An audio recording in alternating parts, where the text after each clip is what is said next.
Hello, my name is Devin Lin, and today I'll be talking to you about fiscal policy during the Great Depression. Um, the Great Depression was a horrific event that destroyed the life of many families, farms, and businesses. The main question that arises is, how did the Great Depression start? A combination of things led to the Great Depression, including the farming crisis, otherwise known as the Dust Bowl, bank loans not being paid back, wages not going up, underconsumption by consumers, and an overproduction by businesses. This resulted in the stock market crashing, which led to many people losing their money, an increase in unemployment, and a drop in demand as well as credit. And here is a graph, alright, of the unemployment rate. As you can see, in the 1920s, there's very little change in the unemployment rate, and by the time it was 1929, the unemployment shot right up, because that's when the Great Depression started.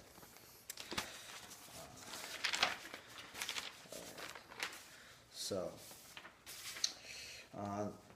as a result, the government had to install some fiscal policies, and FDR was the president behind this, and he installed a series of programs known as the New Deal. This form of government response is known as fiscal policy, which is the use of taxes, government transfers, or government purchases of goods and services to stabilize the economy.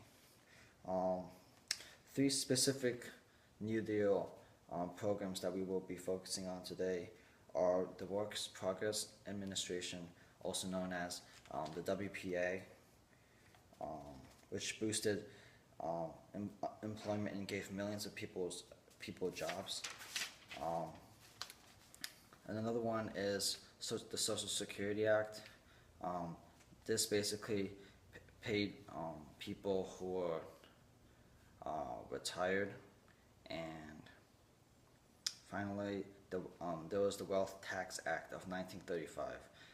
This tax was a tax on property, cash, deposits, savings, and so on, and was mostly a tax on personal assets.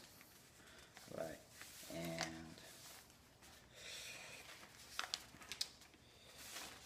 here we go. All right, so start off going back to the first New Deal program, the WPA, also known as the Works Progress Administration. And what basically happened was this administration created millions of jobs, right? And it gave millions of people jobs, and as a result, GDP went up, right? Because more people were working, and that basically increased consumption, which basically increased aggregate demand. As you can see, in this case, the aggregate demand graph shifts to the right because, well, there was an increase in aggregate demand. All right. Next one.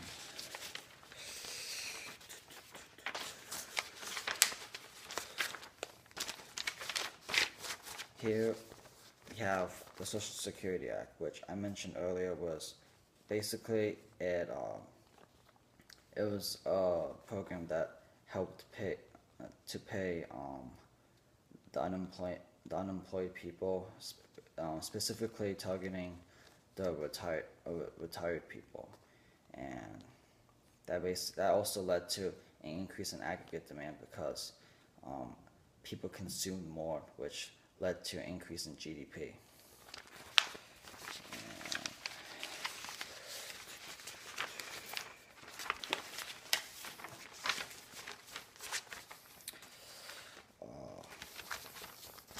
Last but not least, this is the wealth tax. Now, I know what you guys must be thinking. Since we're in the Great Depression, you probably would expect the government to do everything in its power to increase GDP, increase consumption, and improve the economy. And while that is the case, the government does need to bring in revenue. So it can spend money itself, which can also contribute to GDP, because GDP is comprised of consumer spending, government spending, and investment spending, and net exports, right? So yes, while the wealth tax did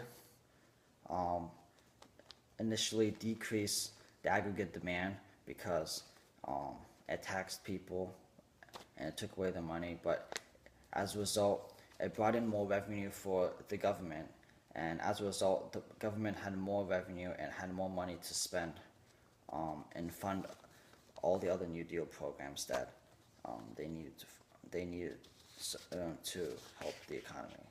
All right, and that is it.